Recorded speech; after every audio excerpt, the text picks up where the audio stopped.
वणक्कम।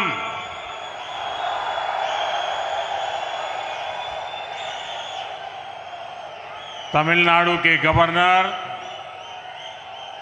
RN. Ravi ji, मंत्रिमंडल में मेरे सहयोगी किंजरापू राममोहन नायडू जी, डॉक्टर एल. मुरुगन जी, तमिलनाडु के मंत्री तंगम तेनरसु जी, डॉक्टर टी.आर.बी. राजा जी,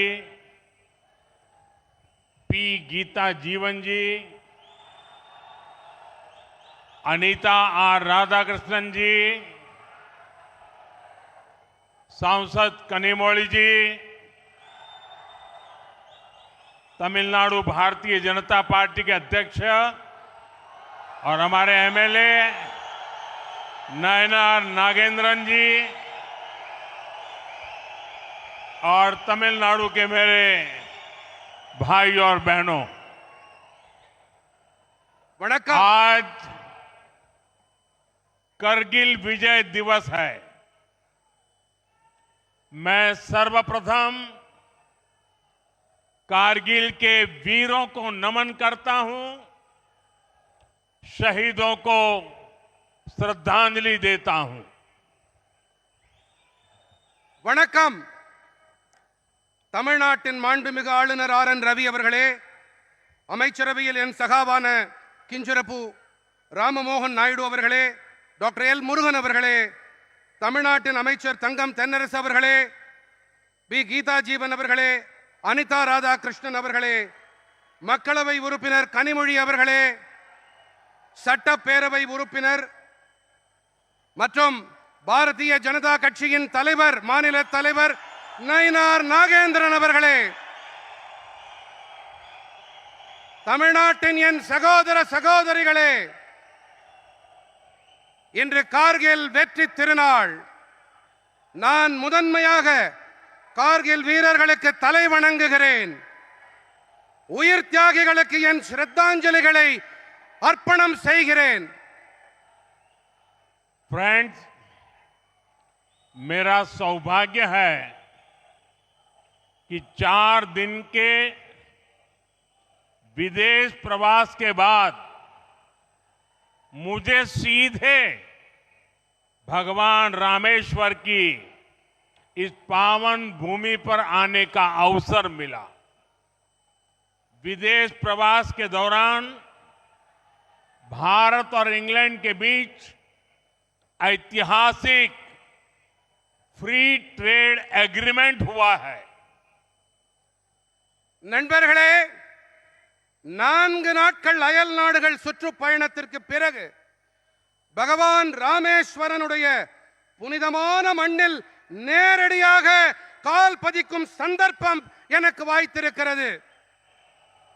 அயல் நாடுகள் பயணத்தின் போது பாரதம் மற்றும் இங்கிலாந்து நாடுகளுக்கு இடையே வரலாற்று பூர்வமான வர்த்தக ஒப்பந்தம் கையெழுத்தாகி இருக்கின்றது.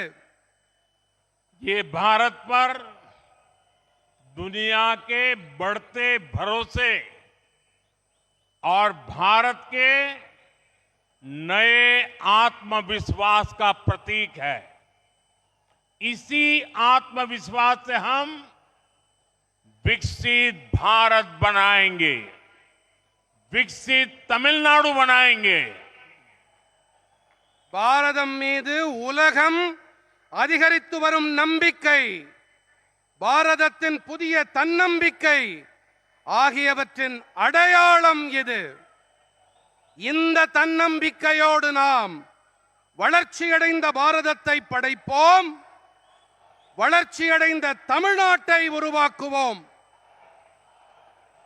आज भी यहां भगवान रामेश्वर और भगवान तिरुचेंदूर मुरुगन के आशीर्वाद से तूतुकुड़ी में विकास का नया अध्याय लिखा जा रहा है।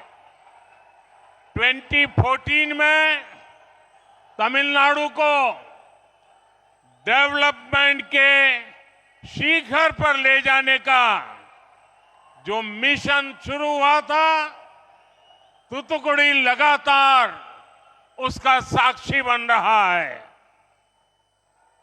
இன்றும் கூட பகவான் ராமேஸ்வரன் அறுபடை வீட்டின் இரண்டாம் படை வீடாம் திருச்செந்தி நகருரையும் செந்தூர் முருகன் ஆகிய தெய்வங்களின் நல்லாசியோடு தூத்துக்குடியில் வளர்ச்சி பணிகளின் புதிய அத்தியாயம் எழுதப்பட்டு வருகின்றது. 2014ஆம் ஆண்டு தமிழ்நாட்டை வளர்ச்சியின் சிகரங்களுக்கு கொண்டு செல்லும் குறிக்கோள் பயணம் தொடங்கப்பட்டது.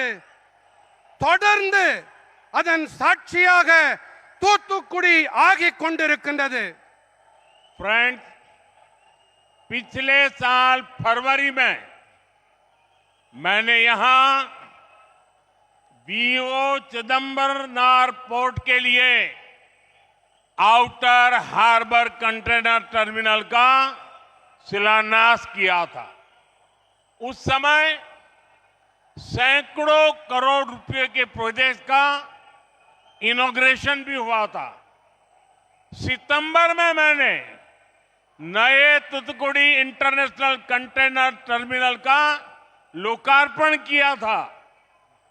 நண்பர்களே, கடந்த ஆண்டு பிப்ரவரி மாதம் நான் இங்கே வாவு சிதம்பரனார் துறைமுகத்திலே வெளிப்புற துறைமுக சரக்கு பெட்டி முனையத்திற்கான அடிக்கல் நாட்டினேன். பல நூற்றுக்கணக்கான கோடி ரூபாய் பெருமானம் உள்ள திட்டங்களை அப்போது நான் தொடக்கி வைத்தேன். செப்டம்பரிலே புதிய தூத்துக்குடி சர்வதேச சரக்கு பெட்டி முனையத்தை குடிமக்களுக்கு நான் அர்ப்பணம் செய்தேன். आज एक बार फिर यहां 4800 करोड़ रुपीस के प्रोजेक्ट का लोकार्पण और शिलान्यास किया गया है। इनमें एयरपोर्ट, हाईवेज, पोर्ट्स और रेलवे के प्रोजेक्ट्स हैं और पावर सेक्टर से जुड़े अहम इनिशिएटिव भी है। मैं आप सभी को, तमिलनाडु की जनता को इसकी बहुत बहुत बधाई देता हूं। இன்று 4800 கோடி ரூபாய் பெருமானம் உள்ள திட்டங்கள் மக்களுக்கு அர்ப்பணிக்கப்படவும் இருக்கின்றன, அடிக்கல் நாட்டப்படவும் இருக்கின்றன. இவற்றில் விமான நிலையங்கள், நெடுஞ்சாலைகள், துறைமுகங்கள் மற்றும் ரயில்வே துறையின் திட்டங்களோடு எரிசக்தி துறை சார்ந்த முக்கியமான முன்னெடுப்புகள் இருக்கின்றன. நான் உங்கள் அனைவருக்கும், தமிழ்நாட்டின் மக்களுக்கும் இதன் பொருட்டு வாழ்த்துக்களை தெரிவித்துக் கொள்கிறேன். साथियों, इंफ्रास्ट्रक्चर और एनर्जी ये किसी भी स्टेट के डेवलपमेंट की बैकबोन होते हैं। इन 11 इयर्स में इंफ्रा और एनर्जी पर हमारा फोकस ये बताता है कि तमिलनाडु का विकास हमारी कितनी बड़ी प्रायोरिटी है। आज की सभी परियोजनाएं भी तूतुकुड़ी और तमिलनाडु को कनेक्टिविटी, क्लीन एनर्जी और नई अपॉर्चुनिटीज का हब बनाएगी। நண்பர்களே, உள்கட்டமைப்பு மற்றும் எரிசக்தி இவை எந்த ஒரு மாநிலத்தின் முன்னேற்றத்திற்கும் முதுகெலும்பு போன்றவை. இந்த 11 ஆண்டுகளிலே உள்கட்டமைப்பு மற்றும் எரிசக்தி துறைகளின் மீது நமது முனைப்பான கவனம் நமக்கு என்ன தெரிவிக்கிறது என்றால், தமிழ்நாட்டின் வளர்ச்சி நமக்கு எத்தனை முதன்மையானது என்பதைத்தான். இன்றைய அனைத்து திட்டங்களும் இணைப்பு திறன், மாசேற்படுத்தா எரிசக்தி மற்றும் புதிய வாய்ப்புகள் ஆகியவற்றின் மையப்புள்ளியாக தூத்துக்குடியையும் தமிழ்நாட்டையும் உருவாக்கும். साथियों, तमिलनाडु और तूतुकुड़ी की धरती ने, यहां के लोगों ने सदियों से समृद्ध और सशक्त भारत के लिए अपना योगदान दिया है. इसी धरती पर वी.ओ. चिदंबरम पिल्लई जैसे विजनरी पैदा हुए. उन्होंने गुलामी के दौर में भी समुद्र के जरिए व्यापार की ताकत को समझा. उन्होंने समंदर में स्वदेशी जहाज चलाकर अंग्रेजों को चुनौती दी. நண்பர்களே, தமிழ்நாடு மற்றும் தூத்துக்குடியின் மண்ணும் இங்கிருக்கும் மக்களும் பல நூற்றாண்டுகளாக தன்னிறைவான சக்தி படைத்த பாரதத்திற்காக தங்களுடைய பங்களிப்பை அளித்து வந்திருக்கின்றார்கள். இதே மண்ணில்தான் வ.உ. சிதம்பரம் பிள்ளை அவர்களைப் போன்ற தொலைநோக்காளர்கள் தோன்றினார்கள். அடிமைப்பட்டிருந்த காலத்திலேயே கூட கடல் வழி வாணிபத்தின் சக்தியை புரிந்து கொண்டவர் அவர். ஆழ்கடல்களின் மீது சுதேசி கப்பலை செலுத்தி ஆங்கிலேயர்களுக்கு சவால் விட்டவர் வ.உ. சிதம்பரம் பிள்ளை அவர்கள். इसी भूमि पर वीर पांड्या कट्टाबोम्मन और अळगु मुथुकोन जैसे महापुरुषों ने स्वतंत्र और समर्थ भारत का सपना बुना था.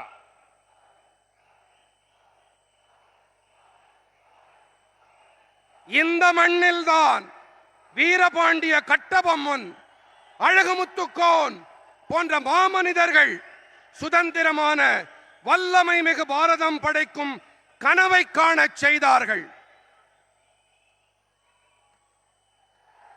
सुब्रमण्यम भारती जैसे राष्ट्र कवि का जन्म भी यहीं पास में हुआ था. आप सब जानते हैं, सुब्रमण्यम भारती जी का जितना मजबूत रिश्ता तूतुकुड़ी से था, उतना ही मजबूत रिश्ता मेरे संसदीय क्षेत्र मेरी काशी से भी है. हम काशी तमिल संगमम जैसे आयोजनों के जरिए अपनी सांस्कृतिक धरोहर को लगातार मजबूत कर रहे हैं. சுப்பிரமணிய பாரதி போன்ற தேசிய கவியும் கூட இங்கே அருகேதான் பிறந்திருக்கிறார். நீங்கள் அனைவரும் நன்கறிவீர்கள், சுப்பிரமணிய பாரதிக்கு எத்தனை பலமான உறவு தூத்துக்குடியோடு இருக்கின்றதோ அதே அளவு பலமான உறவு என்னுடைய நாடாளுமன்ற தொகுதியான காசியோடும் இருக்கின்றது. காசி தமிழ்ச் சங்கமம் போன்ற ஏற்பாடுகள் வாயிலாக நமது கலாச்சார மரபுகளை நாங்கள் தொடர்ந்து வலுப்படுத்திக் கொண்டு வருகின்றோம். फ्रेंड्स, मुझे याद है पिछले वर्ष ही मैंने तूतुकुड़ी के प्रसिद्ध पर्ल्स बिल गेट्स को उपहार में दिए थे. वो पर्ल्स उन्हें बहुत पसंद आए थे. यहां के पांड्या पर्ल्स एक समय पर पूरी दुनिया में भारत की इकोनॉमिक पावर का सिंबल हुआ करते थे. நண்பர்களே, கடந்த ஆண்டுதான் நான் தூத்துக்குடியின் பிரபலமான முத்துக்களை பில்கேட்ஸுக்கு பரிசாக அளித்தது எனக்கு நன்றாக நினைவிருக்கின்றது. அவருக்கு அந்த நல்முத்துக்கள் மிகவும் பிடித்திருந்தது. நமது பாண்டி நாட்டு முத்துக்கள் ஒரு காலத்தில் உலகம் முழுவதிலும் பாரதத்தின் பொருளாதார வல்லமையின் அடையாளமாக இருந்து வந்தது.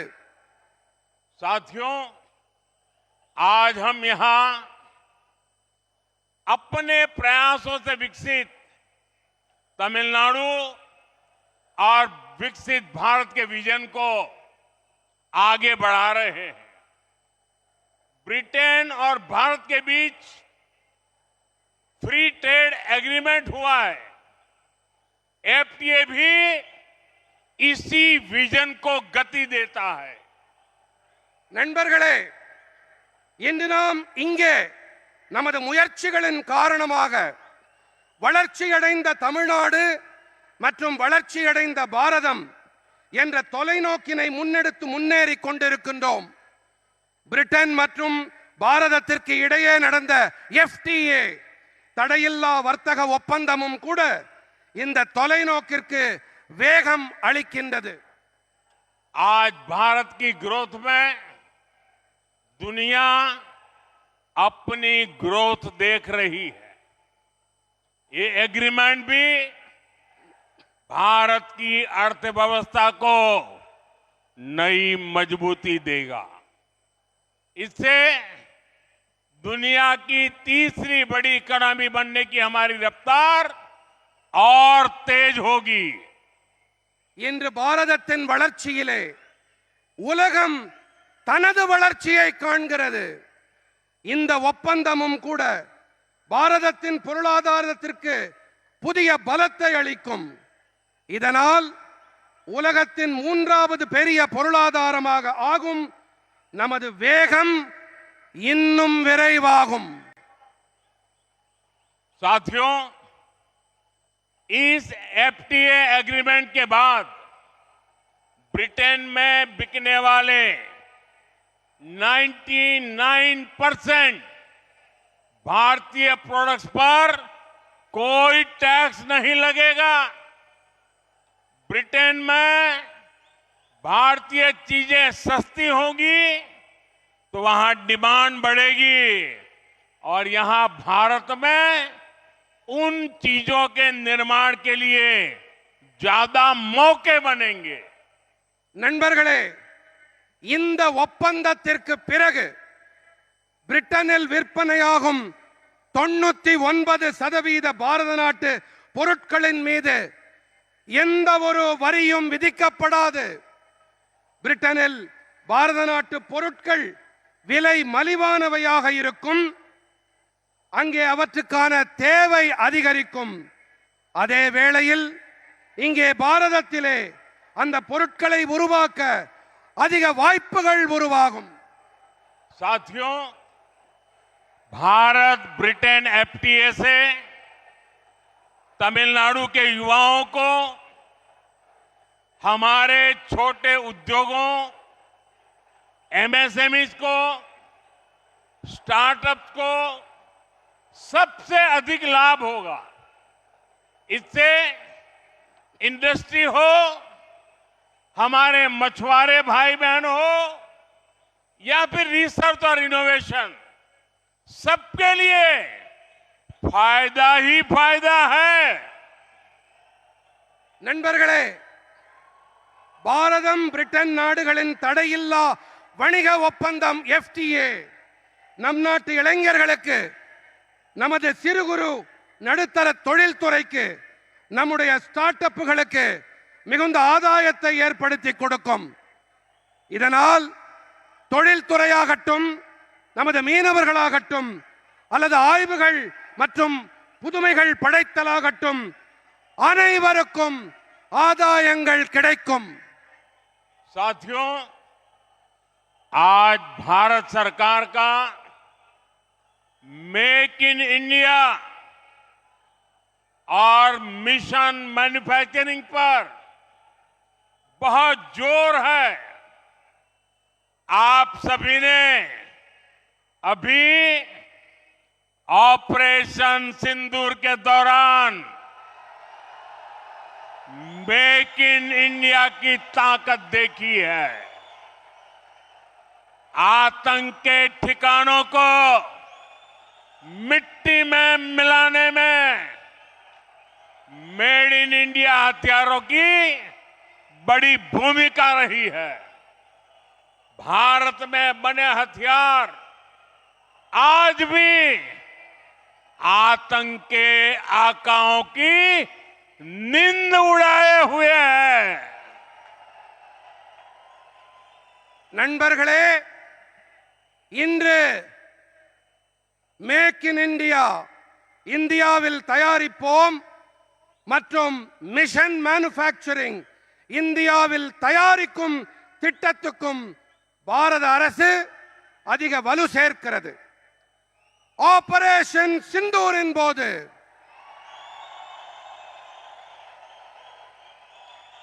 இந்தியாவில் தயாரிப்போம் குறிக்கோளின் பலத்தை கண்கூடாக பார்த்திருப்பீர்கள். பயங்கரவாதிகளின் பதுங்கி இடங்களை மண்ணோடு மண்ணாக்கியதில்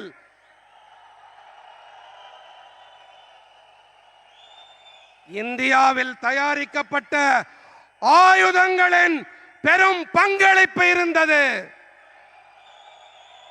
நம் நாட்டில் தயாரிக்கப்பட்ட ஆயுதங்கள் இன்றும் கூட பயங்கரவாதத்தை ஆதரித்தவர்களை தூங்க விடாமல் செய்திருக்கிறது. फ्रेंड्स,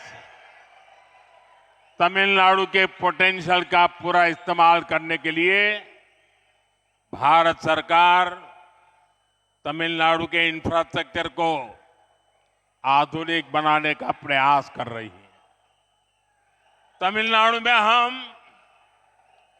पोर्ट इंफ्रास्ट्रक्चर को हाईटेक बना रहे हैं, साथ ही एयरपोर्ट, हाईवेज और रोडवेज को भी आपस में इंटीग्रेट कर रहे हैं। நண்பர்களே, நமது தமிழ்நாட்டின் ஆற்றல் வளத்தை முழுமையாக பயன்படுத்த தமிழ்நாட்டின் உள்கட்டமைப்புகளை நவீனப்படுத்தும் முயற்சிகளை மத்திய அரசு மேற்கொண்டு வருகின்றது. தமிழ்நாட்டிலே நாங்கள் துறைமுக கட்டமைப்பை உயர் தொழில்நுட்பம் உடையதாக ஆக்கி கொண்டிருக்கின்றோம். இதோடு கூடவே விமான நிலையங்கள், நெடுஞ்சாலைகள் மற்றும் ரயில்வே துறை ஆகியவற்றுக்கு இடையேயும் கூட பரஸ்பர ஒருங்கிணைப்பை ஏற்படுத்திக் கொண்டு வருகின்றோம். आज तूतुकुड़ी एयरपोर्ट के नए एडवांस टर्मिनल का शुभारंभ इसी दिशा में एक और बड़ा कदम है। 450 करोड़ रुपए की कॉस्ट से बना ये टर्मिनल अब हर साल 20 लाख से ज्यादा पैसेंजर्स को होस्ट करेगा। पहले ये सालाना कैपेसिटी केवल 3 लाख पैसेंजर की थी। இன்று தூத்துக்குடி விமான நிலையத்தின் புதிய மேம்படுத்தப்பட்ட முனையத்தின் தொடக்க விழா இந்த திசையிலே மேலும் ஒரு பெரிய முன்னெடுப்பாகும். 450 கோடி ரூபாய் செலவில் உருவாக்கப்பட்டிருக்கும் இந்த முனையம் இப்போது ஒவ்வொரு ஆண்டும் 20 லட்சத்திற்கும் அதிகமான பயணிகளை வரவேற்கும். முன்பு ஆண்டுக்கு வெறும் 3 லட்சம் பயணிகளை மட்டும் கையாளும் திறன் கொண்டதாக இருந்தது இது. साथियों, नए टर्मिनल के बाद देश के कई और रूट्स तक तूतुकुड़ी की कनेक्टिविटी बढ़ेगी। तमिलनाडु में corporate travel, education hub, health infrastructure को इससे ज्यादा फायदा होगा। साथ ही इस इलाके के टूरिज्म पोटेंशियल को भी नई एनर्जी मिलेगी। நண்பர்களே, இந்த புதிய முனையம் தொடக்கப்பட்ட பிறகு இனி வரவிருக்கும் காலத்திலே தேசத்தின் மேலும் பல வழிகள் வரை தூத்துக்குடியின் இணைப்பு அதிகரிக்கும். அப்போது இங்கிருக்கும் வியாபாரத்துக்கும் தொழில்களுக்கும் ஊக்கம் கிடைக்கும். தமிழ்நாட்டின் பெருநிறுவன பயணங்கள், கல்வித்துறை மையங்கள் உடல்நல கட்டமைப்பு ஆகியவற்றுக்கு இதனால் ஆதாயங்கள் ஏற்படும். இதோடு கூடவே இந்த பகுதியில் சுற்றுலாவுக்கான சாத்தியக்கூறுகளுக்கும் புதிய ஆற்றல் கிடைக்கும். साथियों, आज हमने तमिलनाडु के 2 मेजर रोड प्रोजेक्ट्स को भी जनता को समर्पित किया है. करीब 2500 करोड़ रुपीस से बनी ये रोड्स 2 मेजर डेवलपमेंट एरिया को चेन्नई से जोड़ने जा रही है. इन रोड्स की वजह से डेल्टा जिलों से चेन्नई की कनेक्टिविटी और बेहतर हुई है. நண்பர்களே, இன்று நாம் தமிழ்நாட்டின் 2 பெரிய சாலை கட்டமைப்புகளையும் கூட மக்களுக்கு அர்ப்பணித்திருக்கின்றோம்.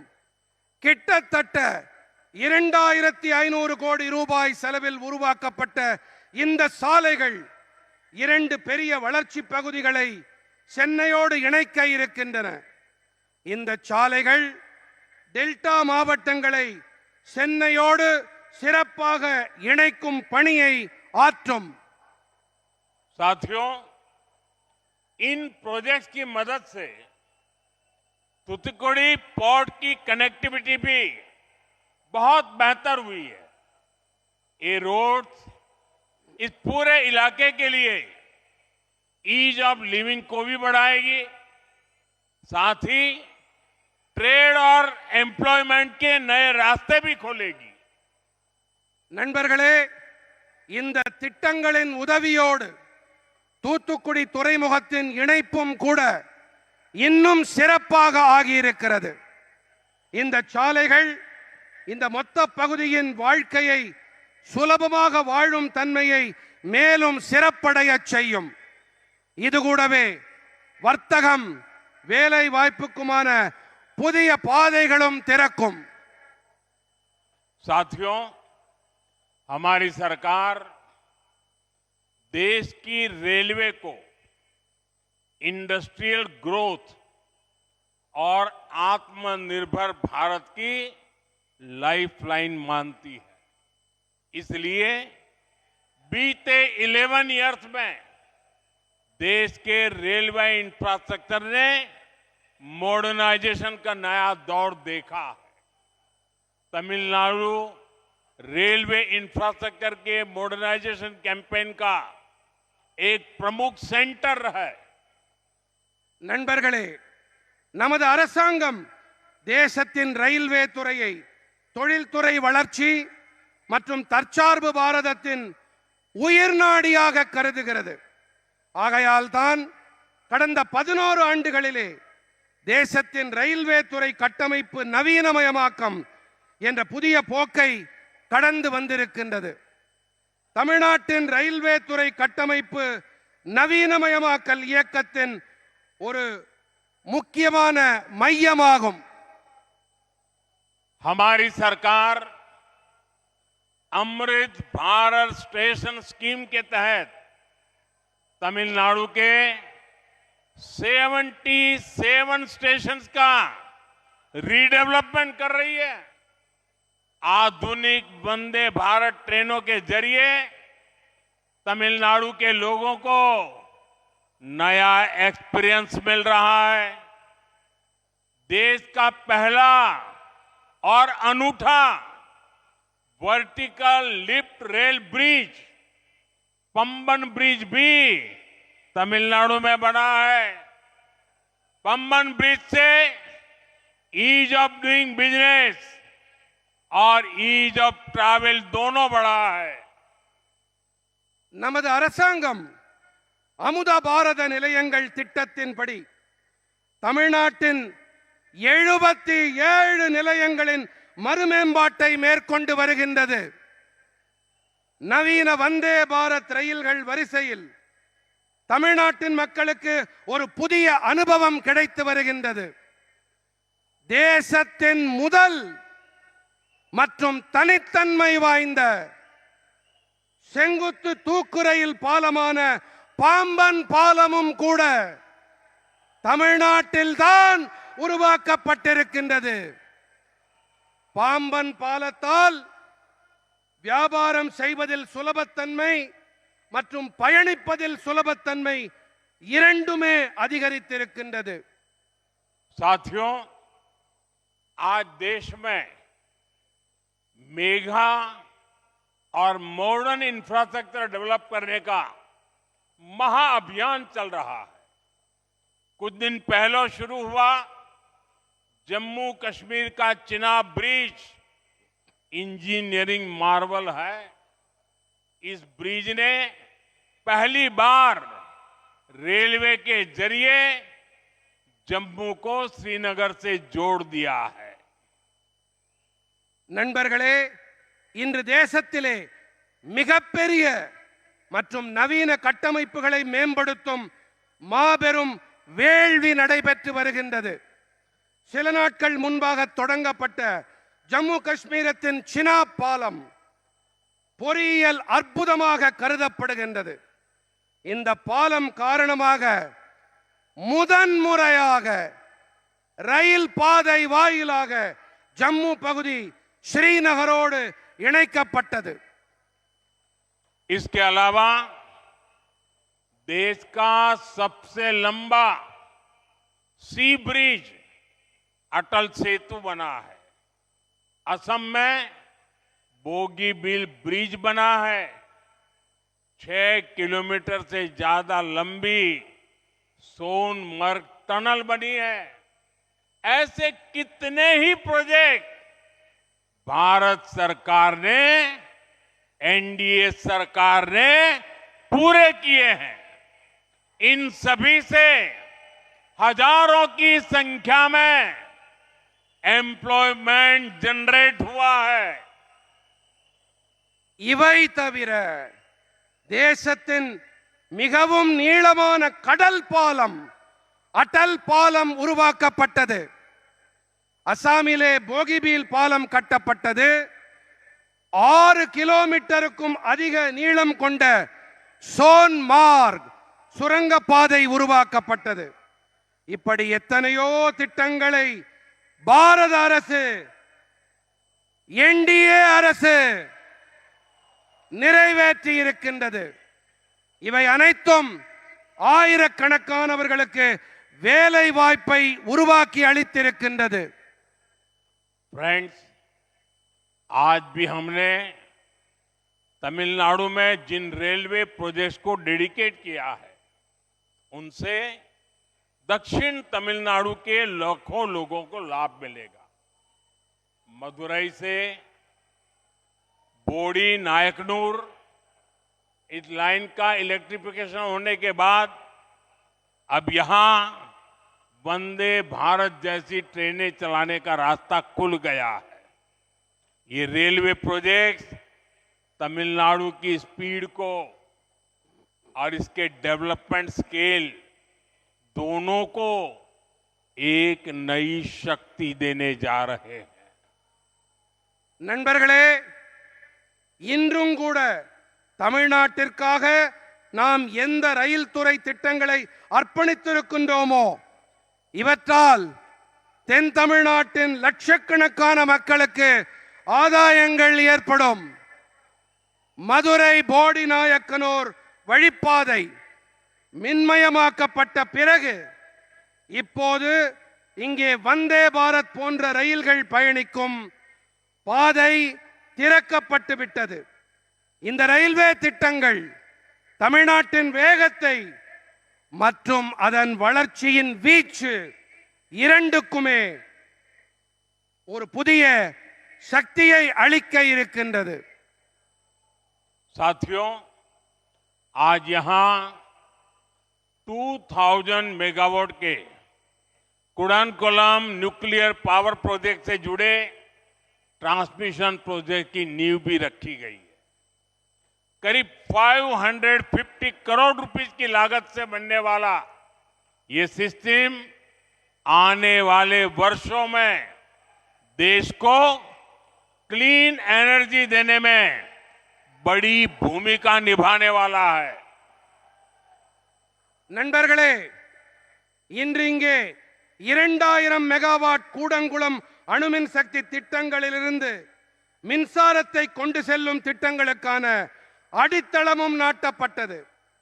சுமார் 550 கோடி ரூபாய் முதலீட்டில் உருவாகி வரும் இந்த அமைப்பு வரவிருக்கும் ஆண்டுகளிலே தேசத்திற்கு தூய்மையான எரிசக்தியை அளிக்கும் பெரிய பங்களிப்பை ஆற்ற இருக்கின்றது. ये एनर्जी प्रोजेक्ट भारत के ग्लोबल एनर्जी टारगेट और एनवायरमेंटल कमिटमेंट्स को पूरा करने का माध्यम बनेगा। जब इलेक्ट्रिसिटी प्रोडक्शन बढ़ेगा तो तमिलनाडु की इंडस्ट्री को, डोमेस्टिक यूजर्स को भी इससे बड़ा लाभ होगा। இந்த எரிசக்தி பாரதத்தை உலக எரிசக்தி இலக்குகளையும் சுற்றுச்சூழல் உறுதிப்பாடுகளையும் நிறைவேற்றும் ஊடகமாக ஆக்கும். மின்சார தயாரிப்பு அதிகரிக்கும் போது தமிழ்நாட்டின் தொழில்துறைக்கு, உள்ளூர் நுகர்வோர் ஆகிய அனைவருக்கும் இதனால் லாபம் ஏற்படும். साथियों, मुझे खुशी है कि तमिलनाडु में पीएम सूर्यघर मुफ्त बिजली योजना भी तेज गति से चल रही है। अब तक सरकार को करीब 1 लाख एप्लीकेशन मिल चुकी है और 40,000 सोलर रूफटॉप इंस्टॉलेशन पूरे हो चुके हैं। ये योजना न केवल फ्री और क्लीन बिजली दे रही है, बल्कि हजारों की संख्या में ग्रीन जॉब्स भी पैदा कर रही है। நண்பர்களே, தமிழ்நாட்டில் பிரதம மந்திரி சூரிய சக்தி வீடு இலவச மின்னாற்றல் திட்டத்தின்படி விரைவான கதியிலே செயல்பட்டு வருகின்றது. இது எனக்கு மிகவும் மகிழ்ச்சியை அளிக்கின்றது. இதுவரை சுமார் 1 லட்சம் விண்ணப்பங்கள் வந்துவிட்டன. 40,000 சூரிய சக்தி கூரை மீதான கருவிகள் பொருத்தப்பட்டு விட்டன. இந்த திட்டம் இலவசமானது. மாசேற்படுத்தா மின் சக்தியை அளிப்பது மட்டுமல்ல, ஆயிரக்கணக்கான எண்ணிக்கையில் பசுமை வேலை வாய்ப்புகளை உருவாக்கி கொண்டும் வருகின்றது. साथियों, तमिलनाडु का डेवलप तमिलनाडु का सपना, ये हमारा कोर कमिटमेंट है। हमने तमिलनाडु के डेवलपमेंट से जुड़ी पॉलिसीज को निरंतर प्राथमिकता दी है। நண்பர்களே, தமிழ்நாட்டின் வளர்ச்சி, மேம்பட்ட தமிழ்நாடு என்ற கனவு, இவை நமது முக்கியமான உறுதிப்பாடுகளாகும். நாங்கள் தமிழ்நாட்டின் வளர்ச்சியோடு தொடர்புடைய கொள்கைகளுக்கு தொடர்ந்து முதன்மை அளித்து வந்திருக்கின்றோம். पिछले 1 दशक में केंद्र सरकार ने डिवॉल्यूशन के जरिए तमिलनाडु को 3 लाख करोड़ रुपए भेजे हैं। ये अमाउंट पिछली यूपीए सरकार द्वारा भेजी गई राशि की तुलना में मोर देन 3 टाइम्स है।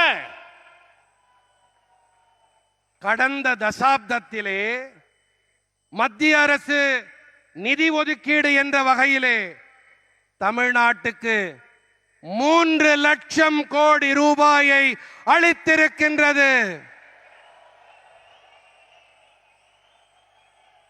இந்த தொகை கடந்த யூபிஏ அரசாங்கம் வாயிலாக அளிக்கப்பட்ட தொகையோடு ஒப்பீடு செய்யும் போது 3 மடங்குக்கும் அதிகமானது. इन 11 इयर्स में तमिलनाडु को 11 न्यू मेडिकल कॉलेजेस मिले हैं। पहली बार कोस्टल एरियाज में फिशरीज सेक्टर से जुड़े समुदायों की किसी सरकार ने इतनी चिंता की है। ब्लू रिवॉल्यूशन के जरिए हम कोस्टल इकोनॉमी को विस्तार दे रहे हैं। இந்த 11 ஆண்டுகளிலே தமிழ்நாட்டுக்கு 11 புதிய மருத்துவக் கல்லூரிகள், முதன்முறையாக கரையோர பகுதிகளின் மீன்பிடி துறையோடு தொடர்புடைய சமூகங்களுக்கு எந்த ஒரு அரசும் இத்தனை கரிசனத்தையும் அக்கறையையும் வெளிப்படுத்தியதே இல்லை. நீல புரட்சி வாயிலாக நாங்கள் கரையோர பொருளாதாரத்திற்கு விரிவாக்கம் அளித்து வருகின்றோம். साथियों, आज तुतुकुड़ी के ये धरती विकास के नए अध्याय की साक्षी बन रही है। कनेक्टिविटी, पावर ट्रांसमिशन, इंफ्रास्ट्रक्चर के सारे प्रोजेक्ट विकसित तमिलनाडु, विकसित भारत का सशक्त आधार बनाने वाले हैं। मैं एक बार फिर तमिलनाडु के अपने सभी परिवारजनों को इन सारे प्रोजेक्ट्स के लिए बहुत बहुत बधाई देता हूं। बहुत बहुत धन्यवाद। நண்பர்களே, தூத்துக்குடியின் இந்த மண் ஒரு புதிய புரட்சியின் சாட்சியாக ஆகி வருகின்றது. இணைப்பு, மின் பரிமாற்றம், கட்டமைப்பு என இந்த அனைத்து திட்டங்களும் வளர்ச்சியடைந்த தமிழ்நாடு, வளர்ச்சியடைந்த பாரதத்தின் பலம் வாய்ந்த ஆதாரங்களாக ஆக இருக்கின்றன. நான் மீண்டும் ஒரு முறை தமிழ்நாட்டின் அனைத்து குடும்ப உறுப்பினர்களுக்கும் இந்த அனைத்து திட்டங்களுக்குமான என்னுடைய இதயம் கனிந்த நல்வாழ்த்துக்களை தெரிவித்துக் கொள்ளுகிறேன். பல பல நன்றிகள். मेरी एक और प्रार्थना है। आज मैं देख रहा हूं कि आप लोगों का उत्साह बहुत ज्यादा ही है, तो एक काम करिए, अपना मोबाइल फोन निकालिए और मोबाइल फोन की फ्लैश लाइट से ये नए एयरपोर्ट का गौरव बढ़ाइए। நண்பர்களே, இன்று நான் உங்களுடைய கரை புரண்டு ஓடும் உற்சாகத்தை காண்கிறேன். இந்த உற்சாகத்தின் வெளிப்பாடாக உங்கள் மொபைல் பேசியை எடுத்து ஒளியை காட்டுங்கள்.